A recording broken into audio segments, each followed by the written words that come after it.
25 वर्ष काल प्रभु बाबा अखंडलमणि बर्तमान यही बरगछ पाखरे रहीकरी थिले से जाई हो रिया ग्रामर समस्त लोक मानकर सहयोग साहाय्य सहयोग रे मंदिर खंड संपूर्ण होगी वर्तमान प्रतिष्ठा यज्ञ 3 दिन है। आज पूर्णाहुति कार्यक्रम हम बाबा अखंडलमणिकर बहु भक्त ढेर एकत्रित होती बहु समारोह चली सबुदिन नाम संकीर्तन सहित यही परिवेश माने बहुत उत्सव मुखर हो बहुत पाख गाँव भी भक्त मानकर समागम हो बाबा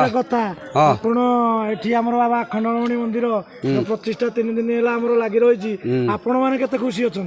आमे मान तो आम कार्यक्रम जहाँ अच्छे आम कर बहुत खुशी अच्छु सबकि हूँ प्रातः सूर्य पूजन आरंभ कर गो पूजन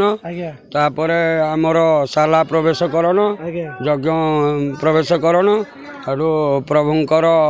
जहाँ जमी सबू विधि विधान प्रभुंकर मंडल कृत्य आवाहन पूजन ठार आरंभ करी प्रभुंकर हवन कार्यक्रम आरंभ कर सबु प्रकार